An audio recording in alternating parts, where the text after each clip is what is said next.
It's the shift from, by default, I trust what I see. Because human beings, basically, by default, trust. What that means is we all possess what's called a human blind spot. A human blind spot is our psychological and biological want and need to trust other humans. That's how we're born. By default, I trust you, you trust me. Man trusts woman, woman trusts man, so that as a species, we can procreate. That's how that works. We're born trusting. Trusting is more natural and more normal than not. When people say to me, oh, I don't trust anybody, I say, yeah, you do. We give the benefit of the doubt all day, every day, throughout the course of our lives. It's what we do. We want to and need to trust others. And essentially, biological trust overrides suspicion. Whether you understand this or not, it does. And that leaves the door wide open for all kinds of fraud. The psychological shortcuts or the heuristics the criminals use to bypass our human logic and our human trust. This internal conflict essentially makes us vulnerable to all kinds of fraud and deception. What the strategic human firewall is designed to do is it's a shift from I trust what I see by default to I verify everything. Welcome back to Time-Tested Mastery, Life Lesson Sell. Today's conversation is about a form of trust that too many agents and sales professionals overlook: your client's security. In real estate, trust is not just emotional. It is also financial. It is digital. It is procedural. And when money, identity, contracts, wire instructions, emails, and deadlines are involved, trust can be damaged in seconds if people are not prepared. My guest today is Robert Siciliano, a nationally recognized security expert, speaker, author, and educator who works with real estate professionals and organizations across the country. Robert teaches practical strategies around cyber safety, wire fraud, identity theft, deepfakes, and what he calls the human side of security. This matters because real estate agents are not just opening doors anymore. They are guiding people through one of the largest financial decisions of their lives in an environment where criminals are becoming more sophisticated every day. And that fits perfectly with what we teach here at Time-Tested Mastery. Truth follows trust, and trust requires safety. If a client feels confused, exposed, embarrassed, rushed, or digitally unsafe, they may not tell you the truth. They may not ask the important question. They may not admit they clicked the wrong link. They may not slow down long enough to verify before sending money. Today, Robert and I are going to talk about how agents can become better protectors, better communicators, and better leaders in a world where the threats are real, but preparation gives us control. So Robert, welcome to Time-Tested Mastery. You're an expert in the security field, so tell a little bit about how you got into that field and why you're focusing today in the real estate industry.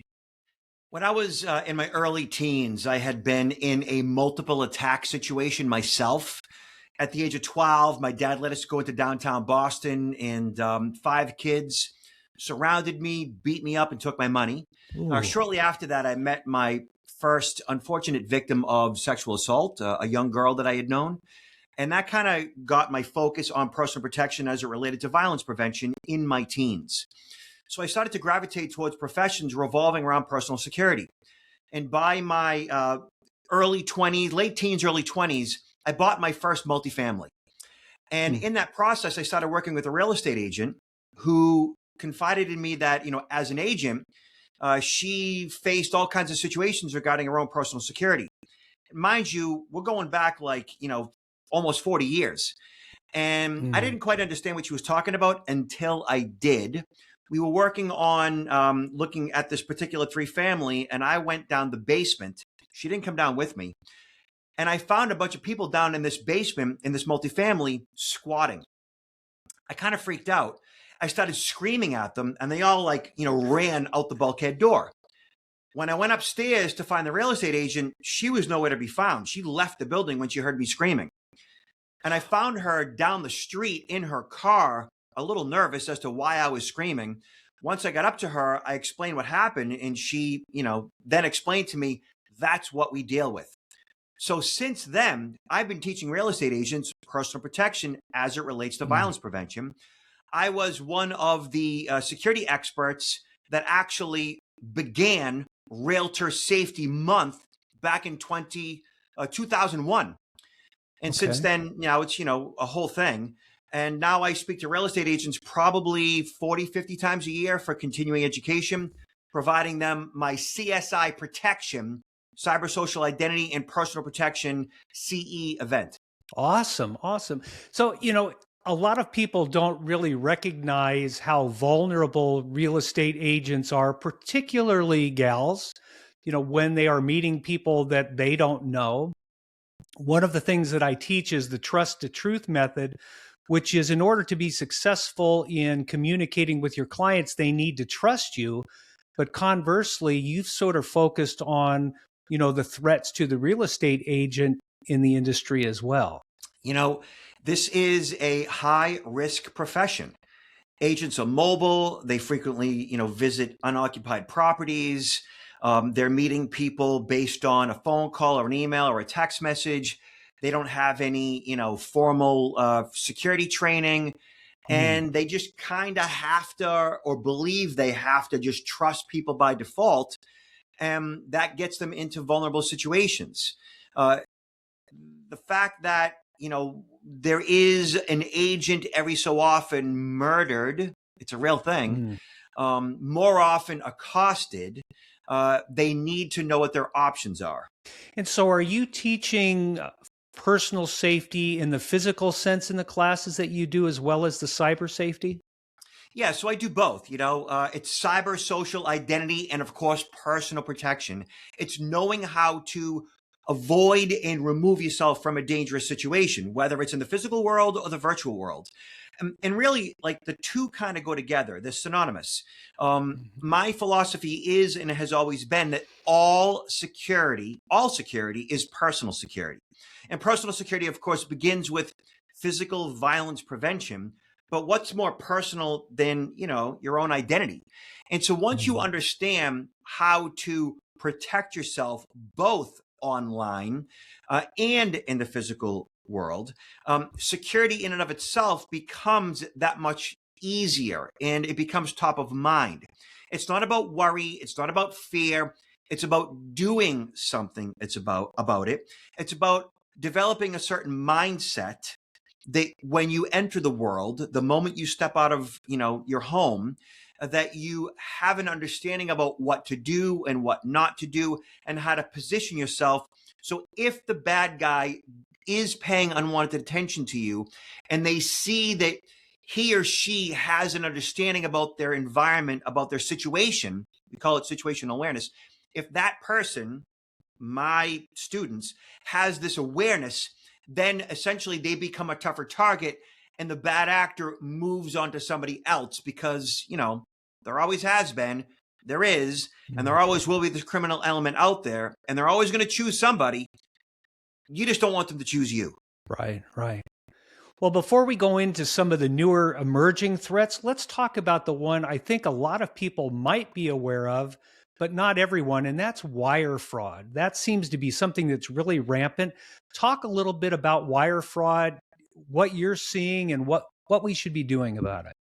Yeah, so whether it's vacant land scams, which often begin as a result of somebody's email being compromised, or simply the bad actor is just doing some quick searches in the obits, and they find that, this person had property, and or they're just constantly scanning, MLS looking for vacant properties. Mortgage closing wire fraud, from my perspective, often is as a result of somebody's email being vulnerable. And that might mean the buyer, the seller, it could be the real estate agent's email, it could be title, it could be the attorney, it could be really anybody on the peripheral of the transaction. And when the bad actor gets inside somebody's email, And when I say gets inside somebody's email, like they literally are in your email. They're seeing all of your sent emails, all of your received emails, like they're logged in. And when they see that there's a closing happening within a week or two or a month, like they know this because they're reading your emails. Now, they often function, like the bad actor functions as the real estate agent, as title, as the attorney, in some cases as the buyer. And all they do is send wiring instructions to the buyer prior to the closing, wiring instructions that benefit the bank account of the bad actor. And the buyer wires the money because they were told to do so by the real estate agent or title or the attorney.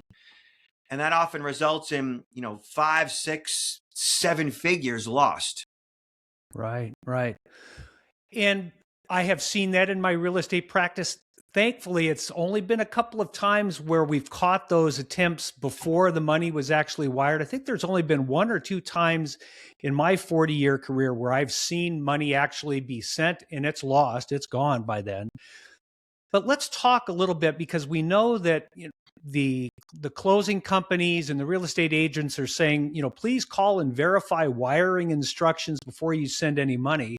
Don't just wire money because you received an email saying send it. Make sure that you call and verify it. Let's talk a little bit about how you protect your email itself from being hacked and how you can help your clients avoid having that happen to them as well. Yeah. So, the real estate agent tells the buyer via a, notification in email, don't just wire money, call a number is legit prior to, and so forth. Some people just don't read that, even though if it's in big, bold, red lettering in the agent's email or title or the attorney and so forth. People just trust by default. We are engaged in email communications all day, every day, all year long. And we want to believe that these communications are secure. And we want to believe that our real estate agent, he or she, is in fact secure as well. But what happens is, truly, like when I get in front of a live audience, I'll ask 100 people, 100 agents. How many of you can honestly say that you're using a different secure passcode across each of your critical accounts? Raise your hand. If I get 10 people in the room to raise their hand, that's 10%. That's a lot, which means 90% of the agents are using the same passcode across multiple accounts. So what does that mean? It means that right now, there are about 300 billion of our records, names, addresses, phone numbers, email addresses, passcodes, credit card numbers, everything. 300 billion of our records on the dark web over the past 20 years. About 20 billion of those records are passwords. So 20 billion of our passwords are on the dark web. So if you're using the same passcode across multiple accounts, there's a high degree of probability that the bad actor has your email address and they have the passcode to log in to your email. And once they're in, they just monitor your communications. And then they just send those wiring instructions to your buyer prior to closing. So to begin with, you can't use the same passcode across multiple accounts. You have to have a different passcode across each and every account, never using the same passcode twice. So what is the recommendation? Use a password manager. A password manager is a tool, a software, a download that's been around for over 20 years. I've been using a password manager since probably 2004. Okay? I'm not worried about it getting hacked. I'm not worried that the bad actor is going to have access to it. The low-hanging fruit is not hacking my password manager. The low-hanging fruit is going to the dark web and grabbing credentials and just logging in. So by using a password manager, which less than 10% of all American consumers use a password manager. But once you have one and pay for it, they're like $20 a year. Mm-hmm. Now you have a different passcode across all your critical accounts. It makes it that much harder for the bad actor to get in. You change up all your passcodes, never using the same passcode twice, using a password manager to facilitate that process. The next question I ask my audience is, how many of you can honestly say that you're using two-factor authentication across all your critical accounts, including personal and professional email? Two-factor authentication, which means you log in and then you get a one-time text message to verify that it's actually you logging in. If I get 15 people out of 100 to raise their hand, that's a lot, which means 85% are not using two-factor authentication. 90% are using the same passcode across multiple accounts. So what this boils down to is the majority of the real estate agents that I get in front of on a regular basis are not engaged in basic 101 access control. Access control basically is controlling who can access your critical accounts whenever. And most agents aren't doing the basics. Changing up their passcodes, never using the same passcode twice, using a password manager, and ensuring additional security using two-factor authentication. So if 80 to 90% of the entire real estate industry isn't engaged in 101 basics, then all of your clients are vulnerable. Yeah. That's great advice. Share, have you heard about this particular instance? Because this seems to be something that I run into a lot with the agents that I work with. They will be, they'll receive an email or they'll receive an inquiry from somebody that's pretending to be a seller, and they want to underprice the property for a quick sale. They want cash.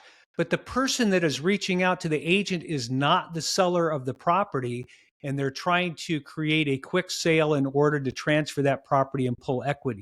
Are you seeing that? And what can we do to protect ourselves against that particular instance? Yeah, I think it's important to spend some time verifying both your buyers and your sellers, doing some searches.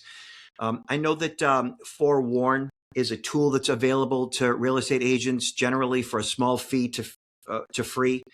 And what that tool does is it basically looks at the person's cellular phone number, and from there it pulls up a basic background check to see if that person has had that phone number for a period of time. Often, and I find, because I've used 401 quite a bit, as much as half of the time when I do a search on that phone number, it pulls up no records pertaining to the actual person that you're supposed to be communicating with, which means that phone number has been used by a bunch of different people. So right there would be a red flag. It doesn't necessarily pull up a background check in those cases. And what that means is now you've got to do a deeper dive. Now you've got to actually do some social media searches. How many friends do they actually have? Have they been on social for like the past, year? Or have they been online for 10 years? When you search their name, does it pull up a Zillow? Does it pull up a Redfin? When you pull up their address and their phone numbers? Like doing your own due diligence to find out, does this person actually exist? Both the buyer and the seller. Like you can't just automatically trust. Look at what happens is when those situations arise, when you get the phone call, when you get the email, when you get the text message for the buyer, for the seller, dollar signs start to pop up. You're like, oh, this is great. Business, business, business. Yeah. And all of our common sense essentially goes out the window. I know that doesn't sound kind when I say that, but that's kind of what happens. Yeah. We don't do our due diligence. You need to engage in a level of due diligence today, more so than you ever have. I don't care if you've been in the business for a year or you've been in the business for 40 years. Due diligence today is more important than it ever has been, because bad actors worldwide understand that 80 to 90% of you are using the same passcode across multiple accounts and you're not using two-factor authentication. If you're not doing those basic security measures, they know that as soon as dollar signs start floating in the air, that you're not going to be researching your buyer and your seller, that you're not doing the basic 101 due diligence. Just like you would do due diligence on a new hire, doing background checks, finding out if this person has a criminal record, if they've ever been convicted of a felony, you should be doing background checks to some degree on your buyers and your sellers the same way that you would when you are considering somebody for an apartment to move into your building. That's the direction things should be going today, even if it involves a small investment on your part. Yeah. Why do you think the real estate business is such a huge target for this? Because it's 6-7 figures, plain and simple. There's lots of money to be made, right? You are dealing in 6 and 7 figure literal transactions that result in 2, 3, 4, 5% commissions. In the transfer and sale of a property, and the equity as a result is 6 and sometimes 7 figures. That these transactions are massive, and the people involved, the real estate agents, have little to zero security training. They are perfect targets where 6 figures, 7 figures can be made based on that real estate agent not doing the basic one-on-one stuff that you need to do to make sure that the transaction itself is whole. Yeah, absolutely perfect. In today's world, technology and AI and so many things that are out there that are really changing the world that we're in. But one of the things that I find most important is the human factor. And you have a phrase that you talk about called the human firewall. And I'd like for you to talk about how people can strengthen themselves personally to help keep people safe. So there's a few things. In order to understand the benefits and the strategy revolving around what I call the strategic human firewall, right? So, if we've been online long enough, you understand that like a traditional firewall is designed to filter internet traffic on your device. A traditional firewall filters internet traffic coming into your device. Human firewalls filter intent in deception. Okay, so it's you filtering what is this person's motivation? What is this phone call, email, text message, pop-ups intention? So your job, our job, my job is to filter what is the intent of this? What does it really mean to do? What is its intention? Is it a scammer on the other end trying to deceive me, trying to betray me? Or is it legitimate? So we need to become strategic human firewalls. And I'll explain what that means. So by becoming, and that's what I do, I teach my entire audience on how to become a strategic human firewall so they can block deception every single time you get an email, a phone call, or a text message. It is a proactive governance. It's a mindset that turns employees, consumers, citizens, agents into active detection layers. You're looking for it. You kind of see it coming, It's the shift from, by default, I trust what I see. Because human beings, basically, by default, trust. What that means is we all possess what's called a human blind spot. A human blind spot is our psychological and biological want and need to trust other humans. That's how we're born. By default, I trust you, you trust me. Man trusts woman, woman trusts man by default, so that as a species, we can procreate. That's how that works. We're born trusting. Trusting is more natural and more normal than not trusting others. When people say to me, "Oh, I don't trust anybody," I say, "Yeah, you do. You pretty much trust everybody. You do." We give the benefit of the doubt all day, every day, throughout the course of our lives. It's what we do. We want to and need to trust others. And essentially, biological trust overrides suspicion. It just does. Whether you understand this or not, it does. It's categoric. And that leaves the door wide open for all kinds of fraud. Think of it as like a biological default to trust and the psychological shortcuts or the heuristics the criminals use to bypass our human logic and our human trust. This internal conflict essentially makes us vulnerable to all kinds of fraud and deception.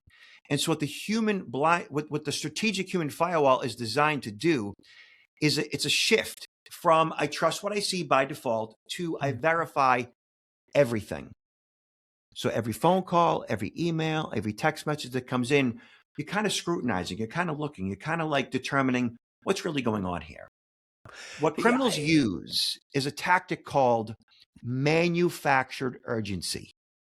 So I've got to sell this property. I need to buy this property. I need to do this now because I'm traveling, I'm doing this, whatever their ruse is. It's manufactured urgency. It's got to happen now. Getting you, okay, what do I got to do to make the sale? You're not thinking logically. You're thinking emotionally. I got to make money. And as a result, they get you. It's simple. It's categoric, right? Most of the emails that you get that are fraud, that you can see that make sense, like, oh yeah, that's fraud. All of them, if you look at it, there's a layer of manufactured urgency there. That's how they get us. And so by recognizing this, by becoming this strategic human firewall, going forward, you're always sensing it. You're looking for it. And before you know it, like, I got this. This is easy for me. I understand this. Even when that manufactured urgency makes you emotional, now you have a better understanding of what risk actually is. And you stop doing what you're doing when you get emotional and you go, whoa, this is one of those emails that's kind of getting me going. That's the manufactured urgency that guy was talking about. Now I'm going to engage my strategic human firewall so that I'm not going to just get caught up in it. I'm going to stop doing what I'm doing. I'm going to do my research and I'm going to make sure going forward, I'm not going to get hoodwinked. Yeah. I think it's fascinating that you share, Robert, that people want to, by default, trust other people. And I believe that that's true, is that we want to make those human connections. And yet part of what I teach to real estate salespeople today is the trust to truth method, because I think by default, so many people have had a bad experience with salespeople. Either they've had them themselves or they've heard about it from somewhere else, is that I think most people, when they are approached by a salesperson, don't trust. They sort of do one of these kind of numbers, trying to hold the salesperson back. And yet I recognize exactly what you're saying, is that we want to trust. We really want to trust. Can you share maybe a couple of ideas of things that are common red flags that people need to be aware of, that are examples of that manufactured urgency that you were talking about? So right now, if you go to your spam folder and you pretty much click on all of the spammy, scammy emails that you find in your spam folder, most of them to a degree involve like some major brand, like a PayPal or a Bank of America or a Best Buy or an Amazon or like a Cash App, some major brand that you're familiar with, whether it's a payment app or just like a bank or even just a retailer. And then there's like some type of manufactured, oh, your PayPal account or your credit card account was charged so many dollars. If you didn't make this charge, call the toll-free number. That's manufactured urgency, because you're like, whoa, I didn't make this charge. Like, I got to fix this right now. So you call the number because you don't know that it's a scam. And what happens when you call the number? Somebody on the other end of the line picks up the phone, usually a call center somewhere in the world, and that person has a script in front of them. And that script is designed to allow that person who answers the phone, the scammer, essentially to verbally respond to everything that you say in a way that gets you even further emotionally involved, emotionally and logically, intellectually understanding that, okay, this person is going to help me. And the next thing you know, they're going to say, okay, I'm going to send you a link that you can click on so that I can get onto your computer so I can fix this for you. Ooh. And next thing you know, like you see your mouse moving on your own computer because now they're remotely on your machine. But what you don't know is they're downloading something on your machine that you have no idea that's happening, which allows them at 3 o'clock in the morning to log back into your machine and basically copy all the contents of your drive. And now going forward, they have full-blown access to your email, and they can see every single thing that you have going on. The manufactured urgency is designed to involve us emotionally so that intellectually we justify what's happening. And next thing you know, they own us. Wow. I see this every single day, not just in my spam folder, but now I'm seeing it more and more in my inbox. And often the emails that I get in my inbox are from people that I've done business with, colleagues, clients, other real estate agents, bureaus, brokers, that they themselves have been hacked. And so those inbound communications are like a DocuSign, or it's a proposal of some sorts. It's actually their legitimate email, but they were hacked. And when I say hacked, their computer wasn't compromised in many of the situations. The bad actors just logged in because their passcode's on the dark web. And now it's like, okay, you got to sign this DocuSign before it expires. And you're like, whoa, what's going on? And you start clicking links in the body of the email to look at the DocuSign of what's going on. But what you don't know is that when you start clicking those links, you're providing your username, which is your email address. And now they're asking you to plug in your passcode because your Google login pops up. But it's not your Google login. It's a Russian website that's meant to look like Google.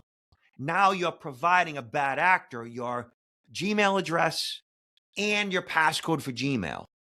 It's so nefarious, but it's easy to recognize if you yourself have become a strategic human firewall. This process that we engage in CSI protection is that process of you recognizing your human fallibility, your human blind spot. And then from there, why you resist security. Because most of us resist security. Most of us don't see security for what it actually is. I'm going to ask you a question, Mark, and this is actually a true thing. So let's just say we don't know each other at all. Okay. You don't know what I do for a living. You just find out like, okay, this guy, me, has 20 plus security cameras, which is true. Maybe a little excessive, but I have 20 security cameras. So passive, you hear, okay, this guy's got 20 security cameras. What might you think is my outlook? I wake up every day. What's my disposition? What's my worldview? I got 20 security cameras. I must be what? Oh, a little paranoid, I would think. Okay, there you go. 100% of the time, when I ask that question, that's the answer that I get. Let me ask you this. What actually is paranoia? What actually is paranoia? Oh, you're protecting yourself from threats, from known threats or perceived threats. Actually, if you do a quick Google search, paranoia, the medical communities will tell you that paranoia is a mental health dis-ease of the mind. It's the unjustified perception that people are persecuting you. That's what paranoia truly actually is. That is the definition of paranoia. It is a mental health dis-ease. We as a culture, we as a society, we equate security and paranoia as the same thing. And it is not. Wow. It is truly not the same thing. I have a first cousin, female, lovely human, who is afflicted with this disease. And she truly believes that others are out to get her all day, every day. It is a very disturbing way to view the world. She is unsettled, on high alert, red alert, all day, every day. She has a very difficult life. The meds don't generally do it for her. I think right now she's living in her car because it's the only place that she feels safe. We as a society, we as a culture, we associate paranoia, which is being out of control, with security, which is the process of gaining control, the complete opposite. So how are we ever going to embrace security if we look at it as a bad thing? And so this process that I engage in, this methodology, is to overcome our resistance to what security truly actually is versus what it isn't. That takes a little bit. But once you understand this, now security becomes, I want more of that in my life. How do I do this? I appreciate you sharing that because that opens up a completely new perspective for me. Let everyone in the audience know exactly where they can reach you and how they can participate in your CSI program. Thank you so much, Mark. So hook up with me on LinkedIn. Just search Robert Siciliano, Siciliano, or my website is protectnowllc.com, protectnowllc.com. That was a strong and necessary conversation with Robert Siciliano. Here is the big takeaway. In today's real estate environment, trust is not just built through personality, charm, follow-up, or market knowledge. Trust is also built through protection. Clients need to know that their agent has a process. They need to know that wire instructions will be verified. They need to know that urgency is not the same thing as truth. They need to know if something feels off, they can say something without being embarrassed. That connects directly to the trust to truth method. People tell the truth when they feel safe, and in modern real estate, safety includes digital safety, financial safety, identity safety, and emotional safety. It also connects to control before confidence. Agents should not wait until a fraud attempt happens to figure out what to do. Confidence comes from controlling the basics ahead of time. Verify instructions, slow down urgency, educate the client, document the process, and never assume that an email, phone call, or message is legitimate just because it looks familiar. Robert reminded us that the greatest risk is not just the criminal on the other side of the screen. It is the moment when good people move too fast, assume too much, or feel too embarrassed to speak up. For the agent, broker, or team leader listening today, this is the practical challenge. Do not make security an afterthought. Make it part of your trust-building process. Because protecting the client is not separate from serving the client. It is part of the job. So thanks for listening to Time-Tested Mastery Life Lesson Sell. If this episode helped you, share it with an agent, broker, or client who needs to understand that trust must be protected before the transaction is at risk. Until next time, keep building mastery, one honest and well-protected conversation at a time.